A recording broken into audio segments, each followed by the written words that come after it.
Cyclobutadiene के बारे में। Cyclobutadiene is also called as 4-annuline। 4-annuline is anti-aromatic molecule. It exists as diradical. It has a very high tendency of getting dimerized. Dimer बनने का पीछे tendency या driving force क्या है? Anti aromatic से वो नॉन एरोमेटिक बन रहा है। It behaves like a very good oxidizing agent as well as reducing agent. Oxidizing agent और रेड्यूसिंग एजेंट दोनों केस में वो एंटी एरोमेटिक से फिर बन जा रहा है एरोमेटिक आयन, है ना।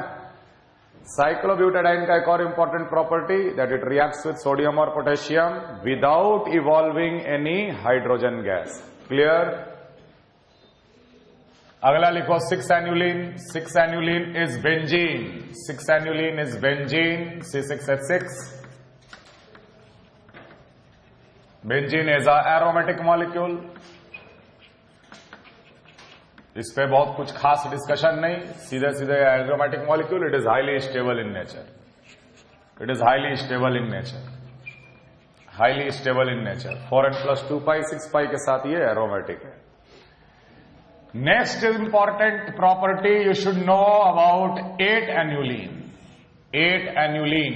8-annuline का structure 8 carbon, alternate pi bond, complete ring system में। This is C8H8। IUPAC name cycloocta. Cyclooctatetraene. Cyclooctatetraene. 8-annuline। 8-annuline देखने में लग रहा है कि ये एंटी एरोमेटिक होना चाहिए था। देखने में लग रहा है 8π के साथ एंटी एरोमेटिक होना चाहिए था, लेकिन this is a non planar molecule. It is a non planar molecule.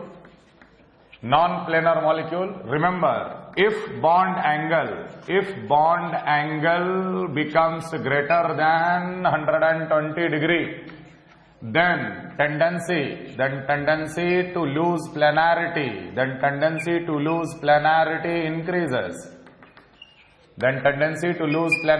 increases because of angle strain। अगर बॉन्ड एंगल 120 से ज्यादा हो जाता है तो प्लेनैरिटी लॉस करने का टेंडेंसी भी बढ़ जाता है। अगर ये मॉलिक्यूल प्लेनर होता तो एंटी एरोमेटिक होता, हाईली अनस्टेबल, लेकिन अपना एंटी एरोमेटिक कैरेक्टर को वो लॉस करता है। कैसे? It becomes a non planar molecule and that non planar molecule structure is like this. The structure becomes like this and this structure is called tub shaped structure. It becomes tub shaped. Cyclooctatetraene becomes tub shaped, non-planar, and it is a non-aromatic molecule.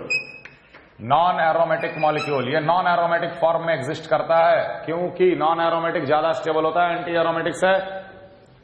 तो 8-annuline exists in a non-planar form. It is a non-aromatic molecule. It exists in a tub shaped. Tub shaped। फिर भी it is a good oxidizing as well as reducing agent। It is also a good oxidizing and reducing agent।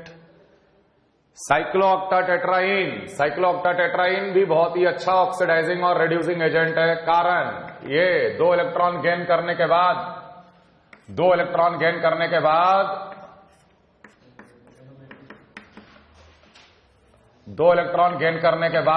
10π के साथ aromatic, या 2 electron loss करने के बाद plus and plus 6π के साथ ये भी aromatic, plus of 2 electron, and because of this it behaves like a very good oxidizing agent and reducing agent. अब तुम ऐसे सोचो, नो डाउट ये प्लेनैरिटी कंडीशन है। प्लेनैरिटी कंडीशन में बॉन्ड एंगल 120 से ज्यादा हो गया। बॉन्ड एंगल 120 से ज्यादा, actual bond angle here is 135। This angle becomes 135 degree when it becomes planar. तो 120 से 135 आया, 15 डिग्री का एंगल स्ट्रेन है। 15 डिग्री का एंगल स्ट्रेन अनस्टेबिलिटी लाएगा, लेकिन एरोमेटिसिटी की वजह से जो स्टेबिलिटी आया वो कहीं ज्यादा आया, एंगल स्ट्रेन पे डोमिनेट कर गया, इसलिए ये मॉलिक्यूल प्लेनर फॉर्म में रहता है। लेकिन इस रिंग के बाद जो भी रिंग आएगा, अगर वो मोनोसाइक्लिक रिंग है तो वहां bond angle will become greater than 140 degree, और bond angle greater than 140 degree, the molecule can not sustain, the molecule can not sustain, चाहे एरोमेटिसिटी आए चाहे नहीं आए, हर हाल में वो नॉन प्लेनर मॉलिक्यूल बन जाएगा। तो एरोमेटिसिटी स्टेबल करता है एक लिमिट तक, किसके कंपनसेशन पे? एंगल स्ट्रेन के कंपनसेशन पे। लेकिन एंगल स्ट्रेन को कंपनसेट वो करता है कब तक? 8 एनुलिन तक, 8 नंबर तक के रिंग तक ये प्लेनर हो सकता है, and they are aromatic molecule. We can also say that cyclooctatetraene also reacts spontaneously with sodium or potassium, 2Na or 2K. It reacts spontaneously to form an aromatic ionic salt. To form an aromatic ionic salt, Na plus, Na plus, aromatic. This is aromatic ionic salt. Aromatic ionic salt formation without evolving hydrogen gas. Without evolving H2 gas, without evolving hydrogen gas.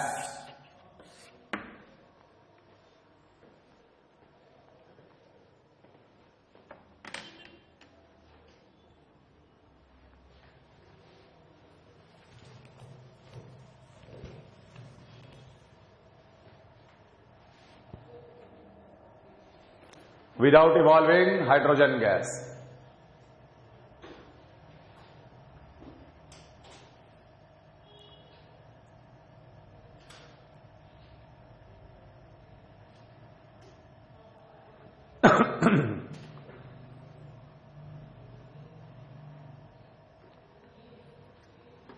Next comes your 10-annuline.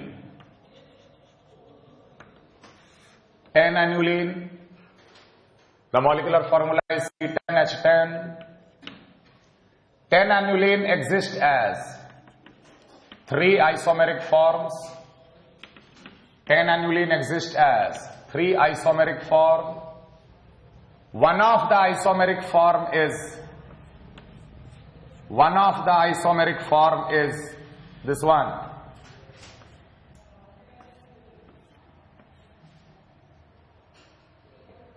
ये 10 carbon का monocyclic ring है, इसमें 5 पाई bond है alternate to each other, है कि नहीं? इसका structure जो हम ड्रॉ किए हैं, इस स्ट्रक्चर को देखकर ऐसा भी लग रहा है कि हर जगह bond angle is 120 degree. All carbons are sp2 hybridized, all carbons are sp2 hybridized, 120 degree का बॉन्ड एंगल भी है, but still it is a non aromatic molecule. The reason non aromatic molecule, reason यहां का एक hydrogen और यहां का एक हाइड्रोजन, ये दोनों हाइड्रोजन के बीच में the 2 hydrogen indicated, the 2H indicated shows steric repulsion because they overlap with each other. They overlap with each other. They overlap with each other. Due to repulsion, it comes out of the plane. Comes out of the plane, making the ring non-planar, making the ring non-planar, and if the molecule becomes a non-planar, hence it is a non-aromatic molecule.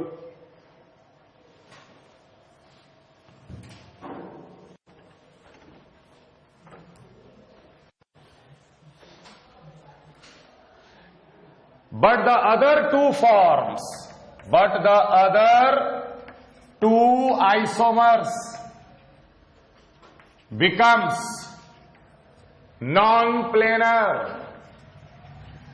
because of the bond angle becomes greater than 140 degree.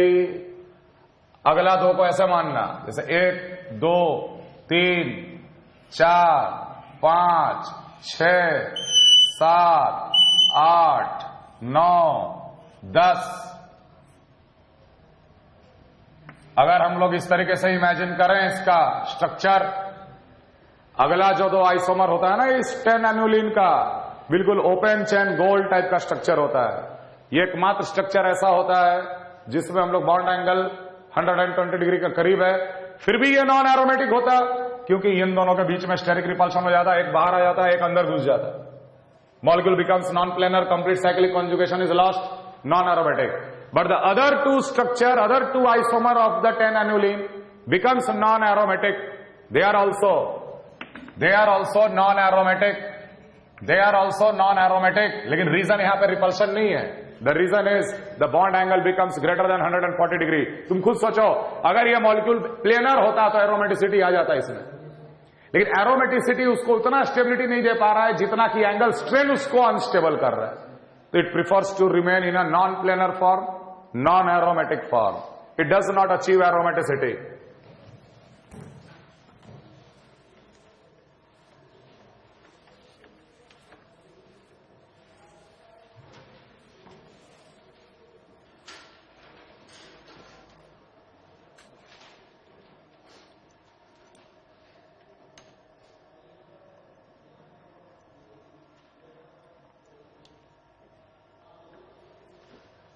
Twelve annuline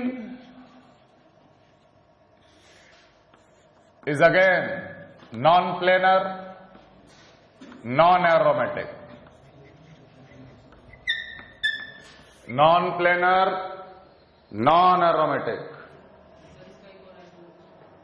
same इसी type का monocyclic type का ही रहता है. वहां भी reason ऊपर लिख दिया ना, the other two isomer becomes non planar because of the bond angle becomes greater than 140 degree.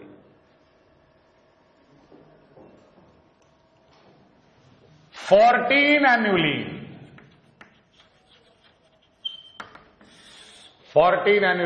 C14H14, 14 annulene का स्ट्रक्चर.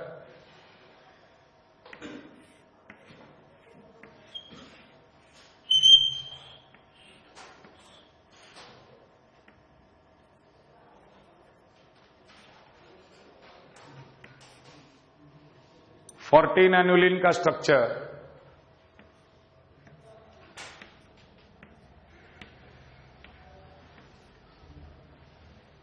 फोर्टीन एन्युलीन का ये स्ट्रक्चर होता है. नो डाउट यहां पर भी सारे के सारे हाइड्रोजन हैं, लेकिन रिंग का साइज बड़ा हो जाने के कारण अब ये हाइड्रोजन के बीच में स्टेरिक रिपल्शन नहीं होता. Due to increased size, the steric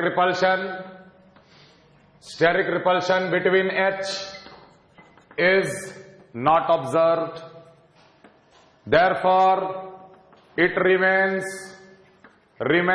planar and bond angle is 120 degree. Structure देख, हर जगह बॉन्ड एंगल 120 डिग्री अचीव किया ये मॉलिक्यूल. अगर प्लेनर है, बॉन्ड एंगल भी 120 डिग्री है.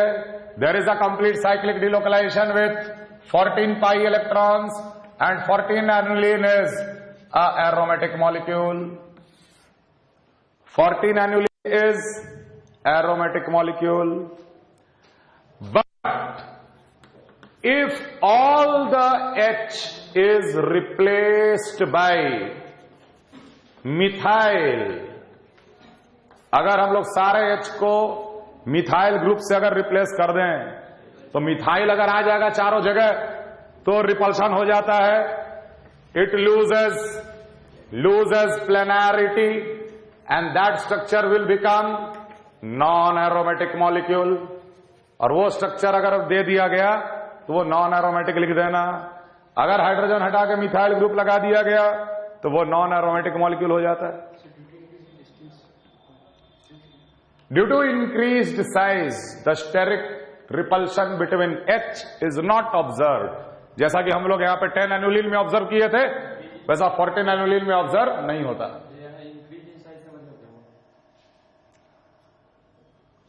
10 कार्बन का रिंग और 14 कार्बन का रिंग का साइज में अंतर नहीं है. फिर तो मतलब क्या पूछ रहे?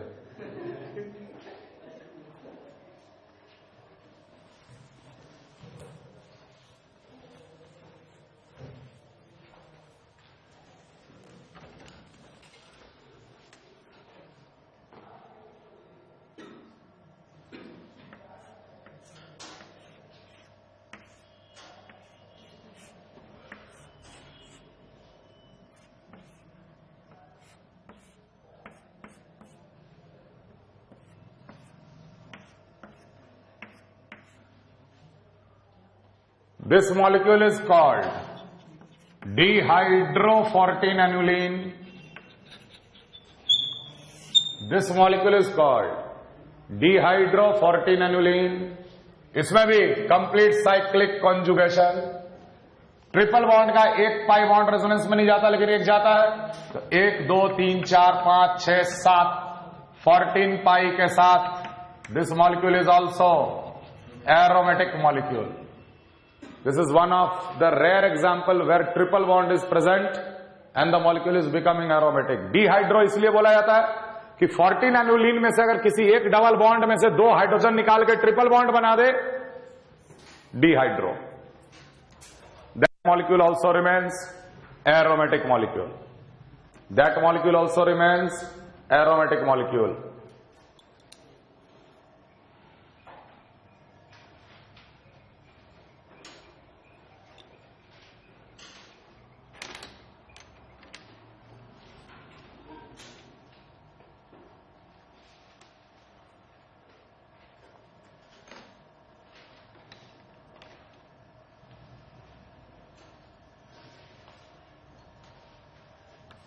Eighteen annulene,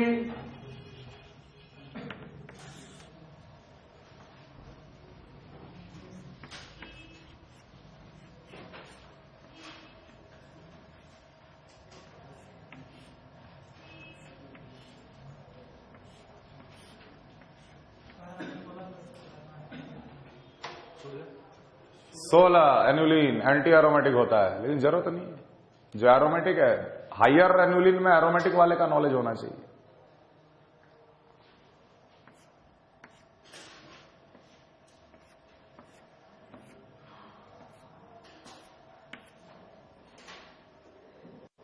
all bond angles are 120 degree. Bond angle 120 degree. यहां पर H, सारे H का देखो अब डिस्टेंस समझ में आ रहा है, और भी HH के बीच में बढ़ गया gap. No steric repulsion between H और if H is replaced by methyl also no steric repulsion. यहां तो मिथाइल लगा के बोले कि यहां रिपल्शन हो जाएगा, क्योंकि मिथाइल बड़ा ग्रुप है, करीब आ जाएगा, ओवरलैप कर जाएगा, रिपल्शन हो जाएगा, नॉन प्लेनर हो जाएगा, नॉन एरोमेटिक. 18 एनुलिन इतना बड़ा स्ट्रक्चर है कि H रहे उनके जगह पे, या सारा H को हटाकर तुम मिथाइल भी लगा दो तब भी उनके बीच में रिपल्शन नहीं होता. And the molecule remains planar. Molecule remains planar and 18 पाई के साथ the molecule is aromatic molecule. 18 annuline is also aromatic molecule.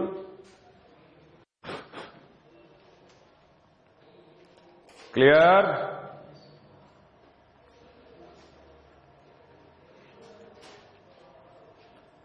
Similarly, 22 annuline is also aromatic.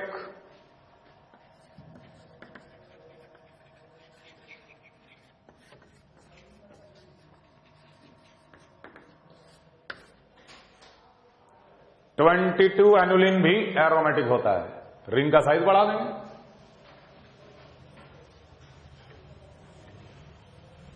तो एनुलिन का इतना नॉलेज काफी.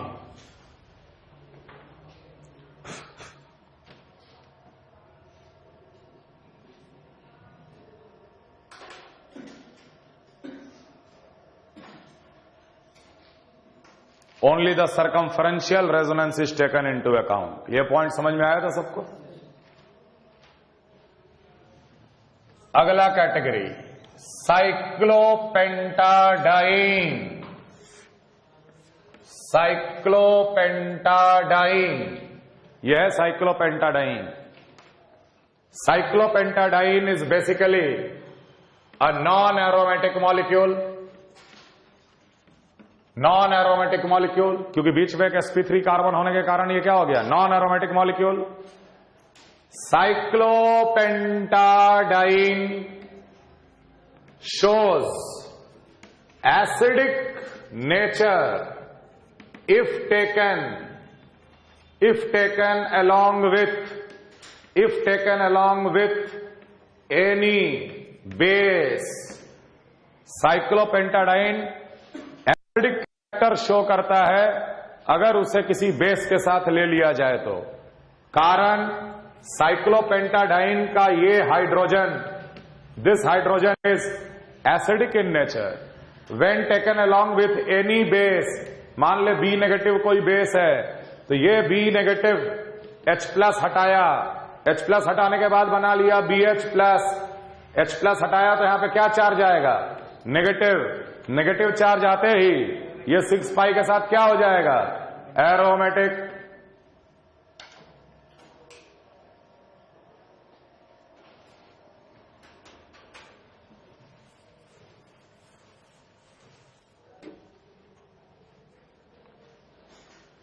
तो since cyclopentadiene is acidic in nature, जैसे water is acidic in nature, alcohol is acidic in nature, terminal alkyne is acidic in nature, water is also, this molecule is also acidic in nature, cyclopentadiene. Cyclopentadiene को जब हम लोग sodium के साथ treat करते हैं,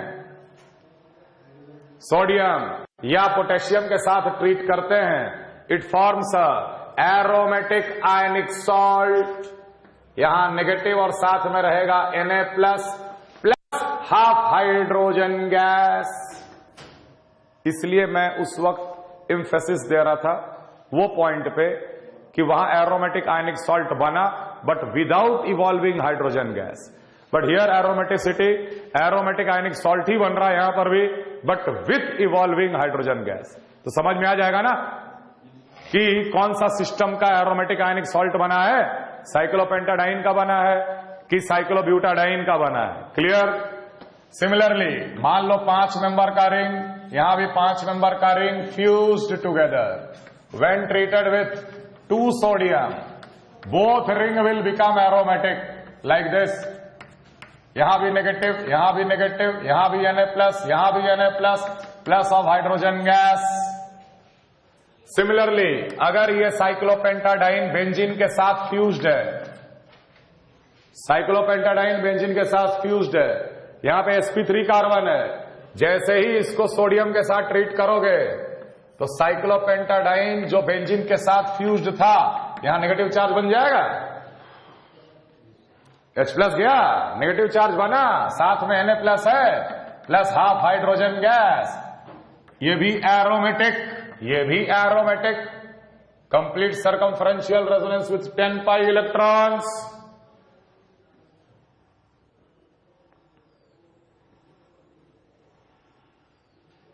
clear?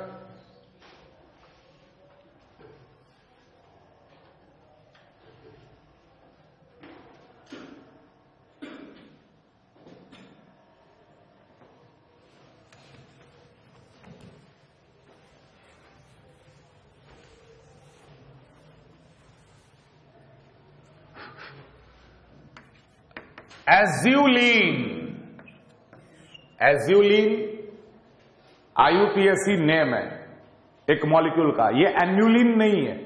जैसे benzene, naphthalene, वैसे ही मॉलिक्यूल एक है एज्यूलीन, इसको हम अलग से बता रहे। Azulene is basically 7 membered ring fused with 5 membered ring and complete circumferential resonance. ये है मॉलिक्यूल एज्यूलीन, जो कि एक प्योर हाइड्रोकार्बन है।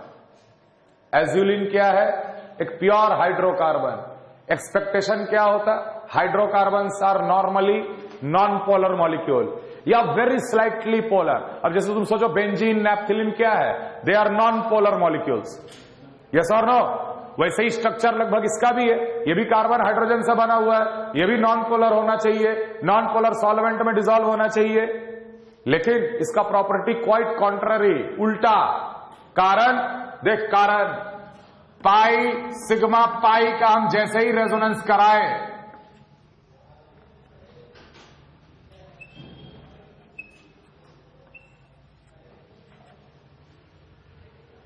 पाई सिग्मा पाई का हम जैसे ही रेजोनेंस कराए तो ये बन जाएगा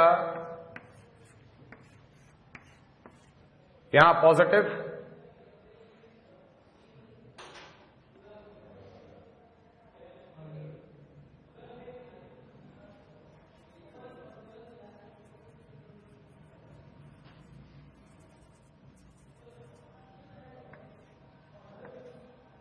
पाई सिग्मा पाई, ये पाई बॉन्ड इधर आया, ये पाई बॉन्ड इधर शिफ्ट कर दिए, pi sigma pi, positive charge, यहां डबल बॉन्ड, यहां डबल बॉन्ड, यहां डबल बॉन्ड, 5 मेंबर का रिंग था, यहां डबल बॉन्ड, यहां आ गया नेगेटिव चार्ज। अब देखो, जैसे ही ये पाई सिग्मा पाई का कॉन्जुगेशन हुआ, रिंग का ये स्थिति आ गया। कहने का मतलब, अब इस रिंग को अलग से इमेजिन करके देख, ये रिंग एरोमेटिक है, 2 2 4 2 6 positive, this will become aromatic. और अगर तुमसे कि इतने पार्ट को अगर फिर से देख, negative sigma pi sigma negative 6 पाई के साथ, ये भी क्या है, एरोमेटिक, ये भी एरोमेटिक, ये भी एरोमेटिक। कहने का मतलब azulene actually exist like this, azulene actually exist like this. Positive charge घूमेगा इस रिंग में और डेल्टा माइनस घूम रहा है इस रिंग में। That means there is a dipole moment, very high dipole moment. This mu is not zero. Azulene is highly polar and azulene dissolves in polar solvent. तो ये एक हाइड्रोकार्बन में अलग से एक उल्टा प्रॉपर्टी इसलिए आ गया क्योंकि this molecule is highly polar because of aromaticity.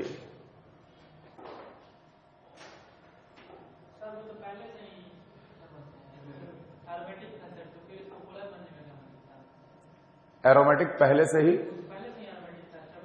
तो इंडिविजुअल रिंग भी तो एरोमेटिक हो रहा है ना, एक पॉजिटिव चार्ज के साथ और एक नेगेटिव चार्ज के साथ। तो ये भी प्रॉपर्टी है ना उस मॉलिक्यूल में, इसको हम रूल आउट कर दें। क्या ये पॉसिबिलिटी को हम रूल आउट कर दें?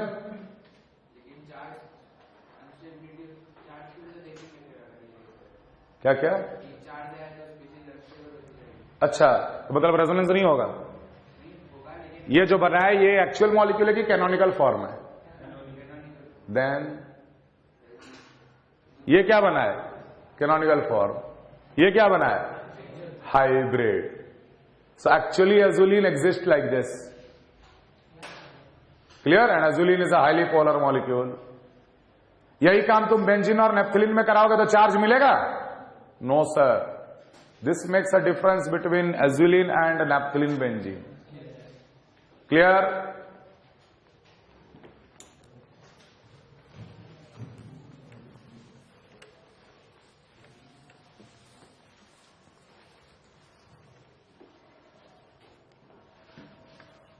Quasi aromatic molecule.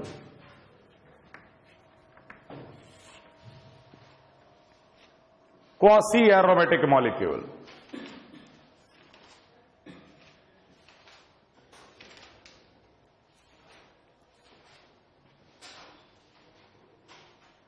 polar aromatic molecules are called quasi-aromatic molecules.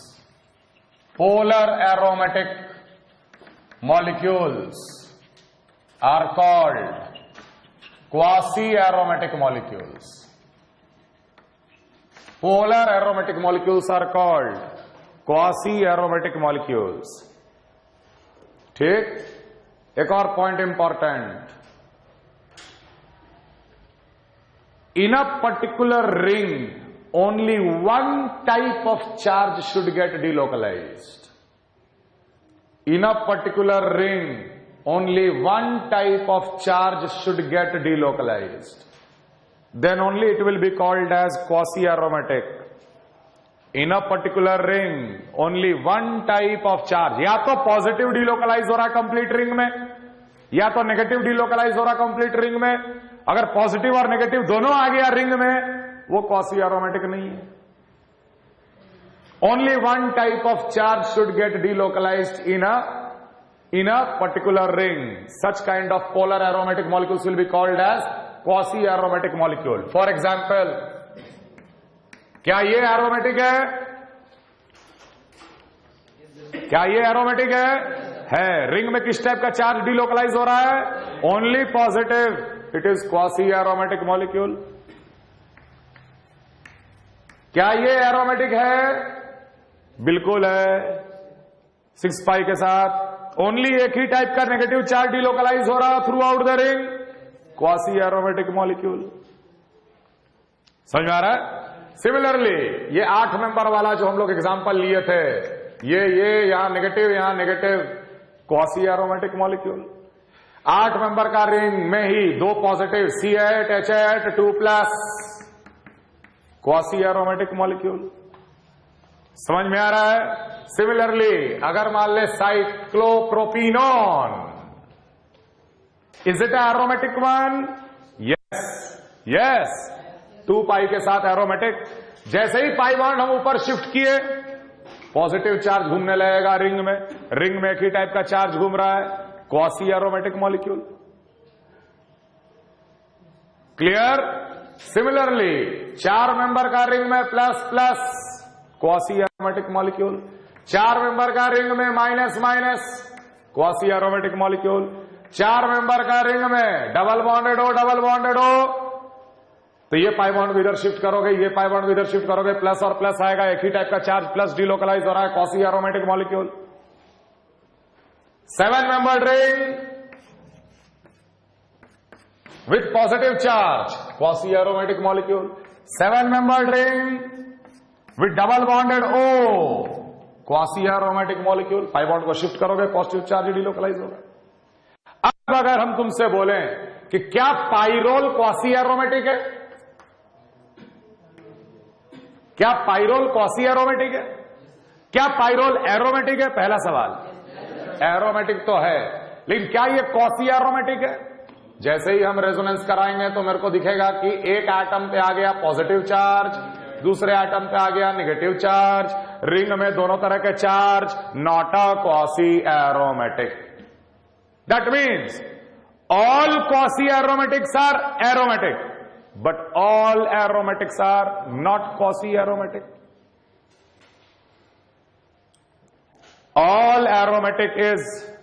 all quasi aromatic is aromatic molecule, but all aromatic molecules are not quasi aromatic molecule.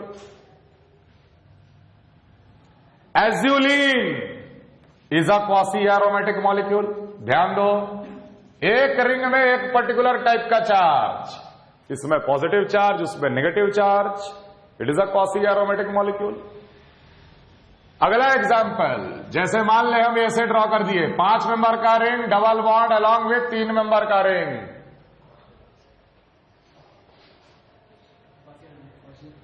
समझ में आ रहा है? जैसे ही पाई बॉन्ड को इधर शिफ्ट किए, नेगेटिव एरोमेटिक, नीचे पॉजिटिव एरोमेटिक, नीचे पॉजिटिव घूमेगा, ऊपर नेगेटिव घूमेगा। This is also a quasi aromatic molecule.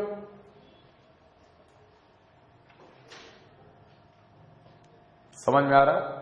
All polar aromatic molecules are quasi-aromatic, but condition is that only one type of charge should flow in a particular ring. Only one type of charge should get delocalized in a particular ring.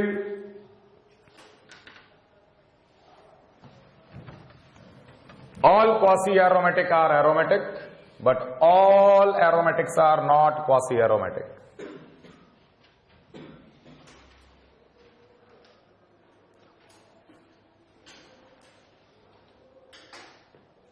Clear है? Clear है? आगे लिखो।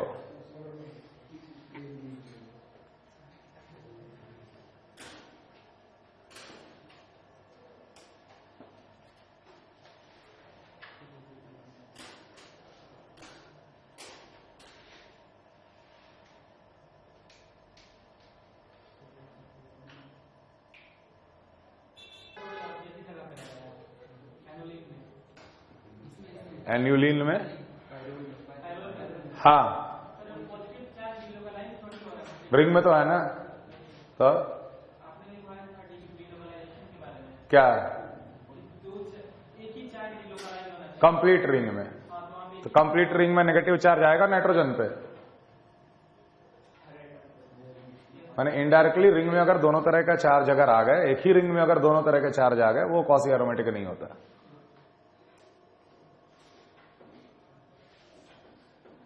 ये shortcut है समझने के लिए।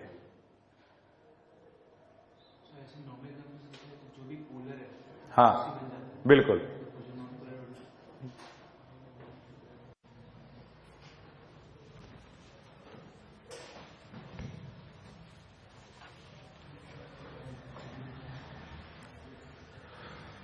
जैसा कि आप लोगों को मैंने पिछले लेक्चर में बताया था कि all aromatic molecules are diatropic in nature. External electric field जैसे ही हम लोग देते हैं, पूरा इलेक्ट्रॉन जो है वो इलेक्ट्रॉन क्लाउड मूव करेगा, डायट्रॉपिक करंट डेवलप करता है, और एरोमेटिक मॉलिक्यूल को उससे ज्यादा स्टेबिलिटी मिलता है कि नहीं। सेम इलेक्ट्रिक फील्ड अगर हम लोग एंटी एरोमेटिक मॉलिक्यूल में जब हम लोग देंगे तो वो मॉलिक्यूल हाईली अनस्टेबल हो जाता है उस करंट के वजह से, अनपेयर्ड इलेक्ट्रॉन का करंट की वजह से हाईली अनस्टेबल। तो जब वो इलेक्ट्रॉन का मूवमेंट हो रहा है तो मॉलिक्यूल क्या हो जा रहा है, अनस्टेबल। तो हम इसको इनडायरेक्टली ऐसे समझ सकते हैं कि एंटी एरोमेटिक मॉलिक्यूल में extent of resonance will be very very less. Aromatic molecule में extent of resonance will be very very high. Extent of resonance in aromatic is exceptionally high, and extent of resonance in anti-aromatic molecule is negligible. Resonance का होना या वो current का develop करना, बात तो बराबर ही है। इलेक्ट्रॉन का डीलोकलाइजेशन तो होगा डायट्रॉपिक करंट में, है कि नहीं, और रेजोनेंस होना भी डीलोकलाइजेशन है। कहने का मतलब एंटी एरोमेटिक मॉलिक्यूल में extent of resonance is negligible. क्यों? क्योंकि अगर वो रेजोनेंस करेगा तो हाईली अनस्टेबल है। Are you getting my point? Aromatic molecule में देखो, हम लोग एरोमेटिसिटी और एंटी एरोमेटिसिटी कॉन्जुगेशन देख के बताते हैं ना कि रेजोनेंस। कंप्लीट साइक्लिक कॉन्जुगेशन है कि नहीं, मतलब कि सारे पैरेलल पी ऑर्बिटल है कि नहीं है। उन पी ऑर्बिटल्स में टोटल कितने इलेक्ट्रॉन है, 4n पाई है तो एंटी एरोमेटिक बोल दे, 4n+2 है तो एरोमेटिक बोल दे। हम ये कंडीशन थोड़ी लगाए कि रेजोनेंस होगा, नहीं ना, हम तो कॉन्जुगेशन देख के बता रहे हैं, मॉलिक्यूल पहचानना सीखे। एंटी एरोमेटिक मॉलिक्यूल में extent of resonance is negligible. याद रख, ध्यान देना, अगर ये बेंजीन है, यहां 2 Cl लगा दिए, बेंजीन का एक और फॉर्म बनाए, यहां 2 पाई बॉन्ड लगा के 2 Cl लगा दिए, both of them are identical. Why they are identical? Because the actual molecule is basically this. Benzene पे 2 Cl लगा के उसका 2 कैनोनिकल फॉर्म बना के अगर तुम मेरे को दिखाओगे तो हम उसको बोलेंगे they are identical structure, they are not isomer. They can be 2 different canonical form, but they are not isomer. They are identical, and the identical molecule is given there. क्यों लिखे ऐसा? क्योंकि एरोमेटिसिटी है मॉलिक्यूल में, और aromaticity में क्या होता है, एक्सटेंट ऑफ रेजोनेंस बहुत हाई होता है। एक्सटेंट ऑफ रेजोनेंस हाई होने के कारण सारे कार्बन कार्बन के बॉन्ड लेंथ आइडेंटिकल हो गए। लेकिन साइक्लोब्यूटाडाइन पे 2 Cl लगाऊं और वैसे ही साइक्लोब्यूटाडाइन पे 2 Cl ऐसे लगाओ, रिंग कैसा है बेटा, एंटी एरोमेटिक। और हमें पता है कि एंटी एरोमेटिक में extent of resonance negligible. Negligible मतलब they are different isomers.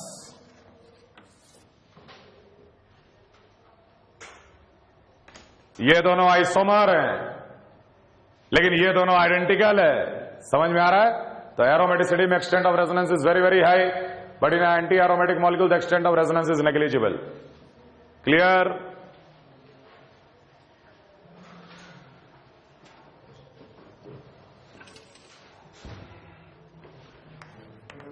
Application of aromaticity.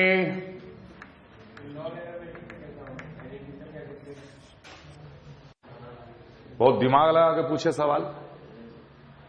Ultimate आदमी नॉन एरोमेटिक में तो पूरा रेजोनेंस ही नहीं होता, तो डिफरेंट ही होगा ना, थोड़ा तो दिमाग लगा। नॉन एरोमेटिक में कंप्लीट साइक्लिक रेजोनेंस ही नहीं होता है। तो जब कंप्लीट साइक्लिक रेजोनेंस नहीं होता है तो अलग अलग जगह पे Cl लगाएंगे तो अलग अलग ही आएगा ना यार। Application of aromaticity. जा तो एक बैटरी लेके आ जा फट से।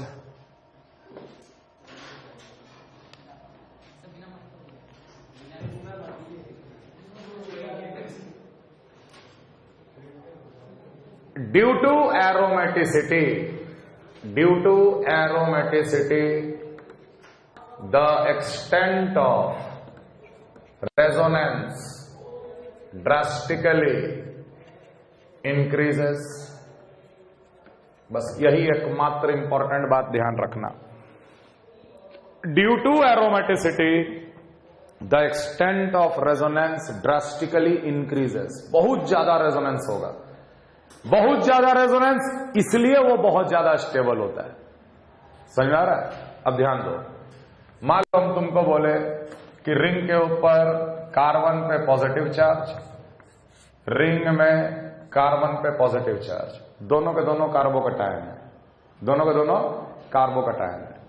अगर ये पॉजिटिव चार्ज रिंग के साथ रेजोनेंस ना करे तो क्या रिंग एरोमेटिक रहेगा? बिल्कुल रहेगा। करे चाहे नहीं करे, ये रिंग तो पहले से ही एरोमेटिक है। अगर ये पॉजिटिव चार्ज रेजोनेंस न करे तो क्या ये रिंग एरोमेटिक रहता? मतलब कि पॉजिटिव चार्ज के रेजोनेंस के वजह से एरोमेटिसिटी आ रही है। अगर पॉजिटिव चार्ज के रेजोनेंस के वजह से किसी भी चीज के वजह से एरोमेटिसिटी आए तो उस चीज का डीलोकलाइजेशन बहुत ज्यादा हो जाएगा, उसका रेजोनेंस बहुत ज्यादा हो जाएगा। कहने का मतलब यहां भी पॉजिटिव चार्ज रेजोनेंस में पार्टिसिपेट कर रहा है, यहां भी पार्टिसिपेट कर रहा है, लेकिन यहां पे पॉजिटिव चार्ज का रेजोनेंस का एक्सटेंट क्या है? बहुत ज्यादा, क्योंकि पॉजिटिव चार्ज के रेजोनेंस के वजह से यहां एरोमेटिसिटी आ रहा है। अंतर समझ में आ रहा है? पॉजिटिव चार्ज के रेजोनेंस के वजह से एरोमेटिसिटी आ रहा है, यहां पे पॉजिटिव चार्ज के रेजोनेंस के वजह से एरोमेटिसिटी नहीं आ रहा। यहां पे एक्सटेंट ऑफ रेजोनेंस क्या हो जाएगा? बहुत ज्यादा। अगर यहां बहुत ज्यादा है तो ध्यान रखना स्टेबिलिटी ऑर्डर, स्टेबिलिटी ऑर्डर।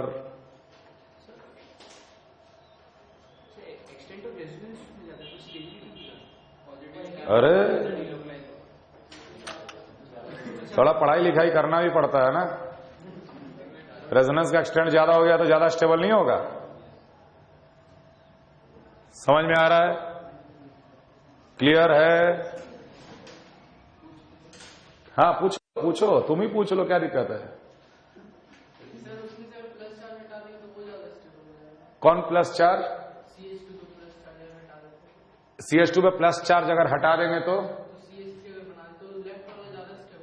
माने एक हो जाएगा हाथी और एक हो जाएगा घोड़ा, तो हम दोनों का कंपैरिजन कैसे करें? समझ में आ रहा हम क्यों बोले हाथी घोड़ा? दो स्पीशीज बिल्कुल अलग अलग, उसका स्टेबिलिटी कंपेयर करके फायदा क्या और कैसे करेंगे? अगर प्लस चार्ज हटा के टॉल्यूइन बना दिया और ये बोल रहे हैं कि ये कार्बोकटायन है, तो ऑब्वियस सी बात है यार कि टॉल्यूइन एक न्यूट्रल मॉलिक्यूल है और ये एक 6 इलेक्ट्रॉन का स्पीशीज है, तो ये कम स्टेबल होगा, ये ज्यादा स्टेबल हो जाएगा। लेकिन हम लोग स्टेबिलिटी हमेशा चार्जेस का कंपेयर करेंगे ना, है कि नहीं? CH2 प्लस प्लस कौन ज्यादा स्टेबल? ये ज्यादा स्टेबल। लॉजिक समझ में आ रहा है? लॉजिक समझ में आ रहा है? क्लियर है? सिमिलरली अगर हम बोले कि बेंजीन के कार्बन पे नेगेटिव चार्ज है और यहां 5 मेंबर का रिंग पे नेगेटिव चार्ज अगर होता तो यहां नेगेटिव चार्ज रेजोनेंस करेगा तब इस रिंग में एरोमेटिसिटी आ रहा है। यहां नेगेटिव चार्ज नहीं भी रेजोनेंस करेगा तो यहां रिंग एरोमेटिक। नेगेटिव चार्ज का रेजोनेंस, यहां भी रेजोनेंस, कहां पे ज्यादा रेजोनेंस? दूसरे में ज्यादा रेजोनेंस, इसलिए this carbon ion is more stable then this.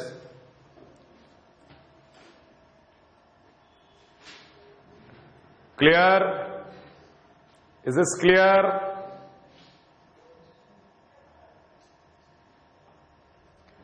हम बोले कि मान लो हम एक एग्जांपल ऐसा ले लें कि नाइट्रोजन H लोन पेयर और एक ले लें हम pyrrole, which is more basic? Which is more basic? KB, which is more basic?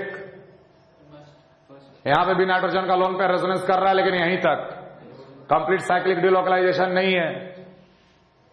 यहां पे भी लोन पेयर रेजोनेंस कर रहा है, कंप्लीट साइक्लिक डिलोकलाइजेशन के साथ एरोमेटिक है ये। अगर ये लोन पेयर रेजोनेंस ना करे तो एरोमेटिसिटी नहीं आएगा। ये लोन पेयर रेजोनेंस में पार्टिसिपेट कर रहा है, इसलिए एरोमेटिसिटी आ रहा है। समझ में आ रहा बात? क्लियर है? क्लियर है? तो इसका डिलोकलाइजेशन का एक्सटेंट बहुत ज्यादा होगा। अगर ये बहुत ज्यादा डिलोकलाइज कर गया तो नाइट्रोजन पे लोन पेयर की अवेलेबिलिटी क्या हो गई? बहुत कम। यहां तो अवेलेबिलिटी रहेगा, यहां बहुत कम है। कौन ज्यादा बेसिक? दूसरा ज्यादा बेसिक पहले से। सर ये सेकंड वाले एग्जांपल में 6 मेंबर लेंगे या 5 है? 6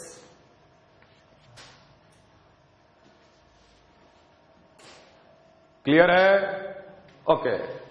RC डबल बॉन्डेड O या छोड़, RC double bonded NH bonded to NH2। याद आ रहा है? ऐसा एग्जांपल हम लिए थे, ऐसा एग्जांपल लिए थे हम, याद है? इक्विवेलेंट रेजोनेंस हाईली बेसिक बताए थे। जब भी एक नाइट्रोजन का लोन पेयर रेजोनेंस करके दूसरे नाइट्रोजन पे नेगेटिव चार्ज क्रिएट करे, दूसरे नाइट्रोजन पे नेगेटिव चार्ज क्रिएट करे, तो वैसा नाइट्रोजन बहुत ज्यादा बेसिक हो जाता है, सबसे ज्यादा बेसिक। यस और no? Okay sir. Suppose I take this example. यहां का नाइट्रोजन का लोन पेयर, यहां का नाइट्रोजन का लोन पेयर, इसको हम नंबर 1 बोले, इसको हम नंबर 2 बोले। Now tell me which nitrogen is more basic? Which nitrogen is more basic? Which nitrogen is more basic and why? Which nitrogen? सब कुछ आइडेंटिकल है, हाइब्रिडाइजेशन आइडेंटिकल है। ये लोन पेयर रेजोनेंस करके नेगेटिव चार्ज क्रिएट करेगा, तो ये nitrogen का लोन पेयर रेजोनेंस करके यहां नेगेटिव चार्ज क्रिएट करेगा। फिर भी कौन ज्यादा बेसिक? तो ध्यान देना, यही दो नाइट्रोजन का लोन पेयर का रेजोनेंस का अंतर है। यहां लोन पेयर का रेजोनेंस बहुत ज्यादा है। क्यों? क्योंकि ये रिंग एरोमेटिक हो रहा है इसके रेजोनेंस की वजह से। ये लोन पेयर ज्यादा डिलोकलाइज करेगा, ये लोन पेयर कम डिलोकलाइज करेगा। कम डिलोकलाइज करेगा तो यहां कम नेगेटिव चार्ज क्रिएट होगा, ये ज्यादा डिलोकलाइज करेगा तो यहां ज्यादा नेगेटिव चार्ज क्रिएट होगा। Definitely this is more basic than that. That means 2 is more basic than 1।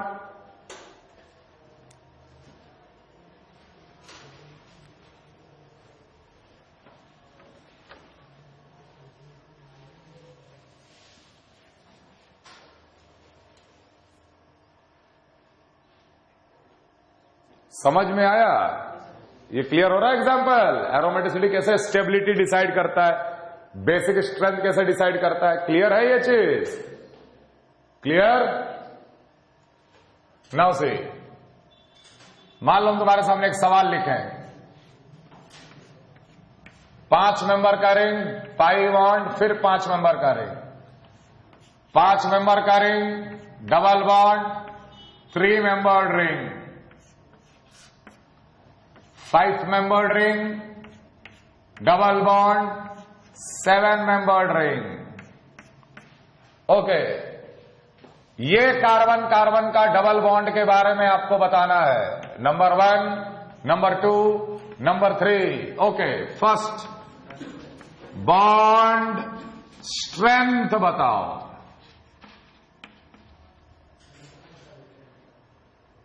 Bond strength बताओ।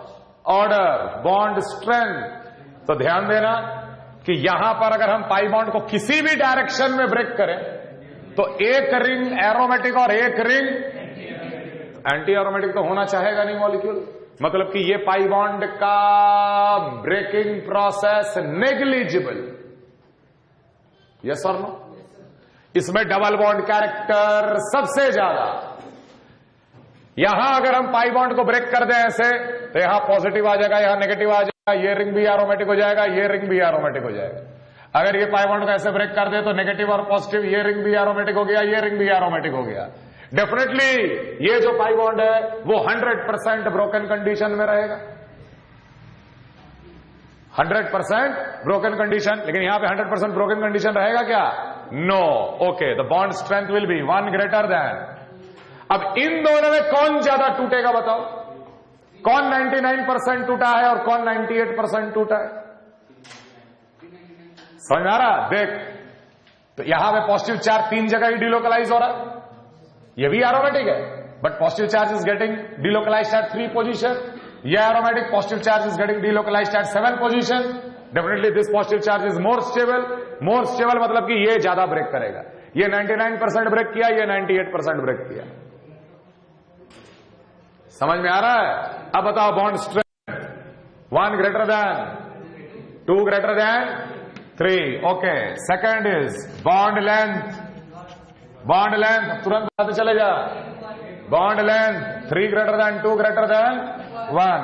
तीसरा rotational energy barrier. Rotational energy barrier 1 greater than 2 greater than 3. Okay. Fourth double bond character 1 greater than 2 greater than 3. Fifth single bond character 3 greater than 2 greater than 1. Okay. Sixth आयनिक character. आयनिक character. अरे यहां अगर ज्यादा bond break किया है तो ज्यादा charge separation हुआ ना, तो 3 greater than 2 greater than 1. Okay. Six seventh covalent character उल्टा. कोवलेंट कैरेक्टर उल्टा 1 greater than 2 greater than 3. Eight dipole moment. Dipole moment 3 greater than 2 greater than 1. समझ में आ रहा है? जितना ज्यादा चार्ज सेपरेशन उतना ज्यादा dipole moment. Ninth solubility in polar solvent 3 greater than 2 greater than 1. यह सब रिलेटेड है एक ही चीज के साथ. इतने सवाल पूछे जा सकते थे. समझ में आ रहा है? ओके. मालूम तुमसे बोले एक और सवाल. PH C double bonded OPH and PH bonded to a 3 membered ring double bonded OPH. किसका डाइपोल मोमेंट ज्यादा होगा, पहले का कि दूसरे का?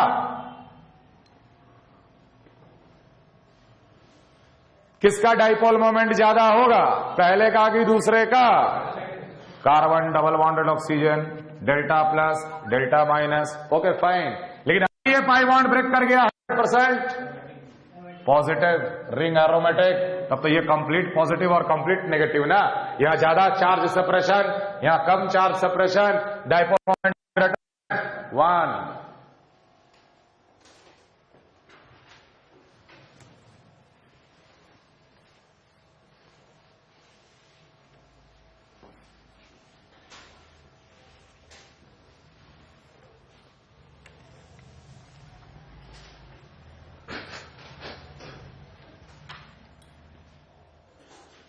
Clear everyone?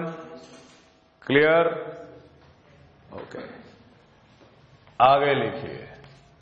Resonance energy.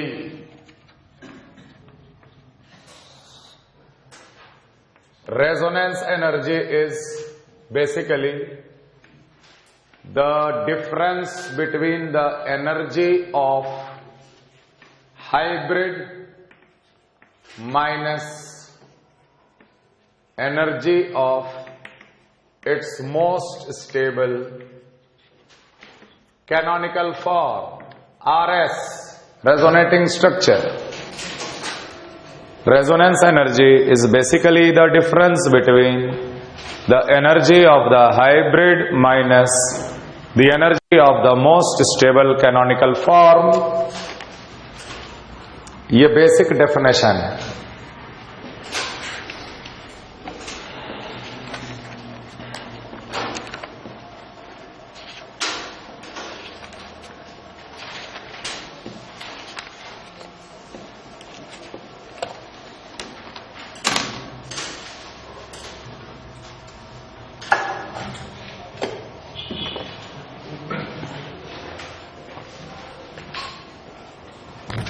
Obviously, hybrid is always more stable than any of the canonical form.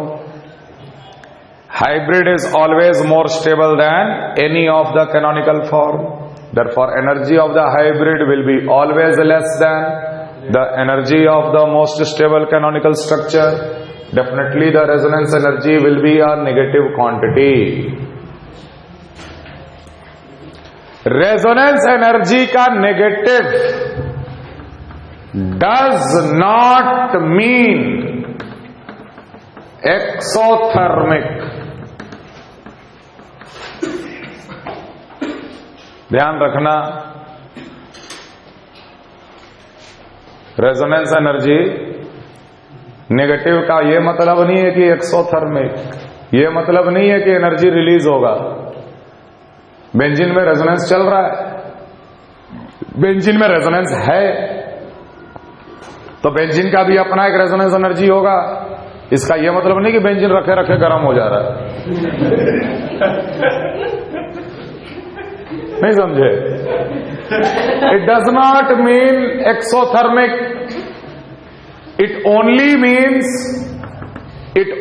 Means that by how much energy the hybrid is more stable than the resonating structure, than the most stable resonating structure. Resonance energy सिर्फ इतना idea देता है कि जो most stable canonical form जो है उससे कितना ज्यादा स्टेबल है आपका हाइब्रिड। ऐसे समझना बेटा, मान लो हम तुम्हारे सामने एक मॉलिक्यूल बोले, ट्रू मॉलिक्यूल टी, और 4 लोगों को बोले कि चल इसका स्ट्रक्चर बना। चूंकि रेजोनेंस है तो 4 थ्योरेटिकल स्ट्रक्चर बनाएंगे, कैनोनिकल फॉर्म ही दोगे। तो जैसे एक कैनोनिकल फॉर्म आया C1, C2, C3, C4, ऐसी कैनोनिकल फॉर्म मिला 4, चारों को मिलाकर हम हाइब्रिड बना लिए। ओके, एनर्जी एक्सिस में हाइब्रिड या ट्रू मॉलिक्यूल कहां रहेगा?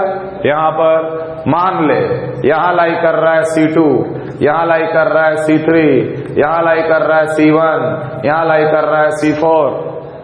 एनर्जी का गैप ही नहीं हो सकता। अरे अल्टीमेट आदमी मान ले एनर्जी का गैप कम है। मैंने तू डायग्राम देख के बोल रहा है एनर्जी का gap. They all are of nearly same energy. Magnifying glass लगा के देख रहा तू। तो बड़ा दिख रहा। अरे कोई बात नहीं, चारों में कुछ तो अंतर होगा। The most stable canonical form is a better representative of the true molecule. Basically what is resonance energy? This is resonance energy, the difference between the hybrid and the most stable canonical form. This difference what it reflects? By how much energy the hybrid is more stable then the most stable canonical form. Mathematically समझ में आ रहा? अब देखो, ये gap जितना कम होगा, मतलब कि आप हाइब्रिड के बहुत करीब पहुंच गए। पेन पेपर पे ही आपने लगभग हाइब्रिड बना दिया, ट्रू मॉलिक्यूल बना दिया। अरे जब पेन पेपर पे हम अगर लगभग ट्रू मॉलिक्यूल बना दिए, मतलब उस मॉलिक्यूल में रेजोनेंस कम था। रेजोनेंस का मतलब कंफ्यूजन। जितना ज्यादा रेजोनेंस उतना ज्यादा कंफ्यूजन, और तुम एक्चुअल से उतना ही दूर रहोगे। बात समझ में आ रहा है? ऐसे सोच, मान ले एक मॉलिक्यूल जिसमें रेजोनेंस नहीं है, तो उसका पेपर पे तो तू एग्जैक्ट ड्राइंग बना देगा ना, मतलब कि ये और ये तो मैच कर जाता। बोलते resonance energy what? 0। Resonance energy 0 for those molecule where resonance is not present. Resonance is present. अगर आप बहुत करीब पहुंच गए, मतलब resonance energy is very less, it means you have reached very near to the hybrid. Why you have reached very near to the hybrid? Because resonance is less. और अगर most stable canonical form उसका यहां होता, तो बोलते हैं hybrid से canonical form बहुत दूर है। क्यों बहुत दूर है? क्योंकि बहुत ज्यादा रेजोनेंस है उसमें। बहुत ज्यादा रेजोनेंस होने के कारण हम लोग एक्चुअल मॉलिक्यूल के करीब नहीं पहुंच पा रहे। तो resonance energy gives us a estimate that how much close you are to the hybrid. जितना ज्यादा रेजोनेंस उतना ज्यादा कंफ्यूजन, ऐसी समझना, और उतना ही दूर आप हाइब्रिड से, माने उतना ही ज्यादा रेजोनेंस एनर्जी। समझ में आ रहा है? जितना कम रेजोनेंस उतना कम कंफ्यूजन, उतना ही करीब ट्रू मॉलिक्यूल के। समझ में आ रहा है? एक लाइन में resonance energy is directly proportional to extent of resonance, ease of resonance। जितना आसानी से रेजोनेंस हो जाए, जितना ज्यादा रेजोनेंस होगा उतना ज्यादा रेजोनेंस एनर्जी होगा, और आप उतना ही दूर हो गए हाइब्रिड से, गैप भी ज्यादा होगा। So definitely resonance energy is negative does not mean that it is an exothermic process। Resonance energy हमेशा नेगेटिव क्वांटिटी आता है, लेकिन इसका यह मतलब नहीं है कि वो एक्सोथर्मिक प्रोसेस है।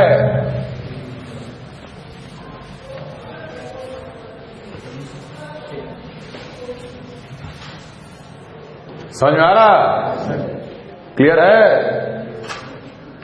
Calculation of resonance energy by heat of hydrogenation. Calculation of resonance energy by the heat of hydrogenation। What is heat of hydrogenation?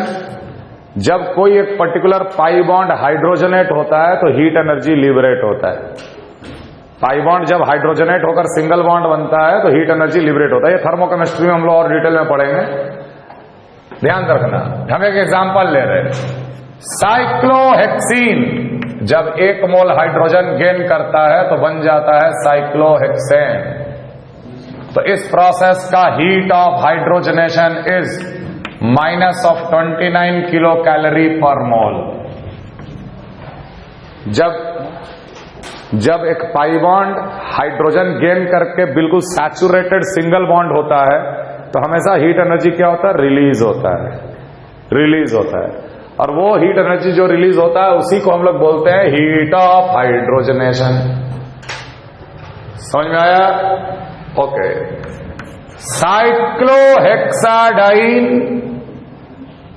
2 pi bond, बिल्कुल दोनों अलग अलग, दोनों में कोई लेना देना नहीं, कॉन्जुगेटेड है नहीं, दोनों अलग अलग इंडिविजुअल आइडेंटिटी। ये 2 मोल हाइड्रोजन गेन करके बन जाएगा साइक्लोहेक्सेन। और इसमें हम लोग पाते हैं कि हीट ऑफ हाइड्रोजनेशन जो होता है ना, -58 किलो कैलोरी पर मोल आता है, पेपर पे भी और एक्सपेरिमेंट करके भी। कि 1 पाई बॉन्ड जब हाइड्रोजनेट हुआ तो 29, तो 2 पाई बॉन्ड हाइड्रोजनेट होगा तो 58। समझ में आ रहा? एक्सपेरिमेंटल भी और पेपर पे भी। समझ में आ रहा? अब देखो, जब हम लोग यही 2 पाई बॉन्ड को जब कॉन्जुगेटेड कर देते, इधर ध्यान दें, ये भी 2 हाइड्रोजन गेन करके बनाएगा cyclohexane. But remember, this is a theoretical structure. Theoretically it is having 2 pi bond. समझ में आ रहा है? अगर इसमें 2 पाई बॉन्ड है then delta H theoretical should be -58 kilo calorie per mole. जैसे ऊपर आया वैसे नीचे भी आना चाहिए। क्या इसमें रेजोनेंस है?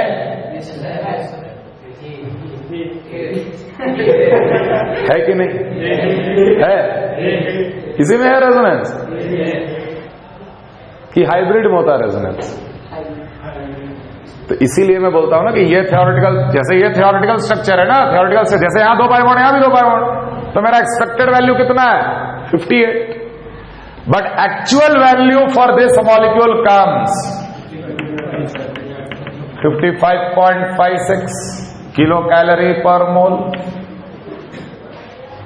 There is a difference. Actual बने हाइब्रिड का।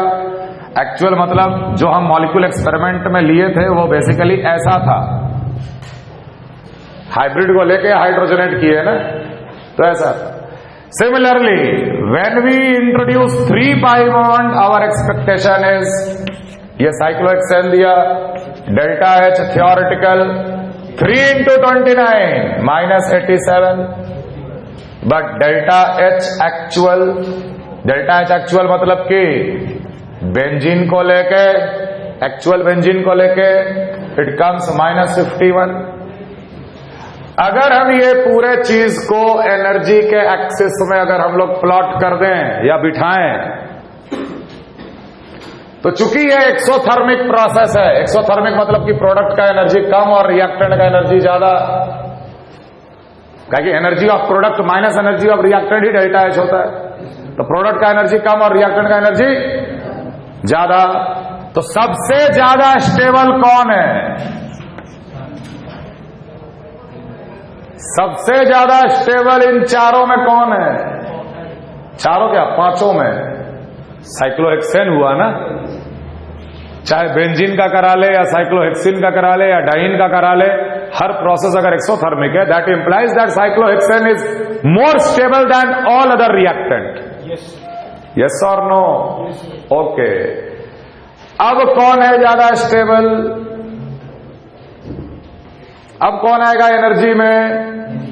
साइक्लोहेक्सीन आएगा, क्योंकि इन दोनों का बीच का गैप, अच्छा यहां ऐसे लिख रहे, इन दोनों के बीच का गैप 29। उसके बाद कौन आएगा? उसके बाद कौन आएगा? कॉन्जुगेटेड वाला, क्योंकि कॉन्जुगेटेड वाले का यहां से यहां तक का गैप कितना है? 55.56। उसके बाद कौन आएगा? सॉरी, यहां पर आएगा बेंजीन 51। उसके बाद आएगा ये डाइन, डाइन का कितना? 55.56। और सबसे कम स्टेबल कौन आ रहा है? आइसोलेटेड वाला। आइसोलेटेड वाले का कितना आ रहा है? ये दोनों के बीच का गैप 58। ये हो गया relative energy order actual molecule का, हाइब्रिड का नहीं है, ये एक्चुअल का मैंने ड्रॉ किया है।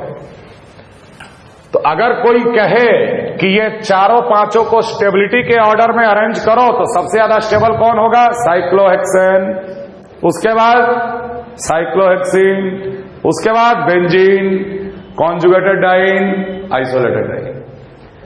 अगर वही एनर्जी एक्सिस में अगर हम देखें कि ये साइक्लोहेक्सेन था, थियोरेटिकली बेंजीन का कितना आया? Theoretically it came 87, but hybrid is more stable. Hybrid तो मोर स्टेबल होता है। अगर हाइब्रिड मोर स्टेबल होता है तो इस थियोरेटिकल के नीचे ही होगा, इसलिए इसका कितना आया? 51। What is resonance energy? It is the difference in the energy of the hybrid and the most stable canonical form. तो ये डिफरेंस कहलाएगा रेजोनेंस एनर्जी। तो रेजोनेंस एनर्जी ऑफ बेंजीन कितना बोलोगे? 51 minus of 87, that is minus of 36 kilo calorie per mole. Resonance energy of conjugated diene कितना बोलोगे? Minus of 55.56 minus of 58, that will come at 2.44।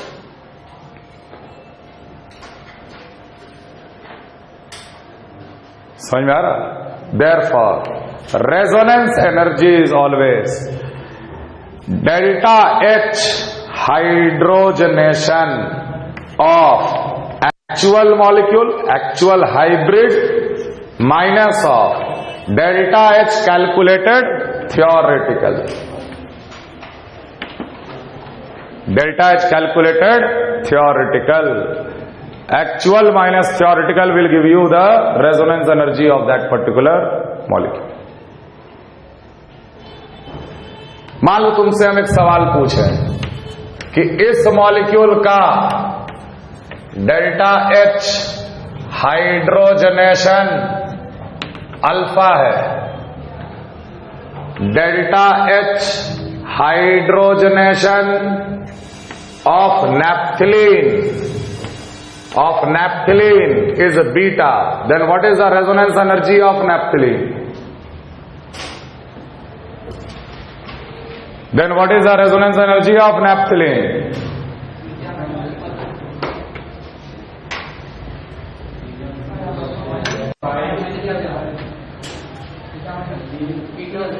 The resonance energy is delta H hydrogenation of the actual molecule hybrid minus delta H theoretical मतलब किसका? Canonical form का ना? तो इसका सबसे ज्यादा स्टेबल कैनोनिकल फॉर्म कौन सा होगा? इस टाइप का कैनोनिकल फॉर्म होगा इसका। जब एक पाई बॉन्ड का अल्फा तो एक्सपेक्टेड 5 पाई बॉन्ड है तो 5 बीटा। डेल्टा एच थ्योरेटिकल कितना आएगा? 5 अल्फा आएगा। डेल्टा एच थ्योरेटिकल कितना आएगा? 5 अल्फा। तो रेजोनेंस एनर्जी कितना आएगा? Beta minus 5। अब यहीं से तुमको थोड़ा एरोमेटिसिटी का भी फील आ जाएगा। सोच, जब रिंग के अंदर 2 पाई बॉन्ड था कॉन्जुगेटेड तो रेजोनेंस हो रहा था, है कि नहीं? तो रेजोनेंस एनर्जी कितना आया? 2.44। ठीक। जैसे ही रिंग के अंदर तीसरा पाई बॉन्ड आया तो ऐसा क्या हो जा रहा है कि रेजोनेंस 2 से सीधे 36 पे भाग रहा। सोचने वाली बात है। जब 2 पाई बॉन्ड रिंग में थे तो उन दोनों के बीच में रेजोनेंस हो रहा था, तो रेजोनेंस एनर्जी कितना आया? 2.5, 2.5। और जैसे ही उस रिंग में तीसरा पाई बॉन्ड आया तो ऐसा क्या हो जा रहा है कि रेजोनेंस एनर्जी भाग जा रहा 36। अरे 10 पे चले जाता, 8 पे चले जाता, 36। मतलब तीसरा पाई बॉन्ड आते ही कुछ एक डिफरेंट प्रॉपर्टी आ रहा है ना उसमें, and that different property is aromaticity, and aromaticity is increasing the extent of resonance highly. इतना ज्यादा रेजोनेंस हो रहा है एरोमेटिक मॉलिक्यूल में कि actual hybrid, canonical form actual hybrid से बहुत दूर हो गया। समझ में आ रहा है? लेकिन यहां पर जब 2 डबल बॉन्ड थे तो रेजोनेंस का एक्सटेंट बहुत कम था, इसलिए हाइब्रिड के बहुत क्लोज आप पहुंच चुके हो कैनोनिकल फॉर्म बना के। बात समझ में आ रहा है? हर घड़ी में पॉइंट रेजोनेंस एनर्जी का क्या सिग्निफिकेंस है, समझ में आ रहा है ये चीज? क्लियर है? चलो अगले क्लास में कंटिन्यू करें।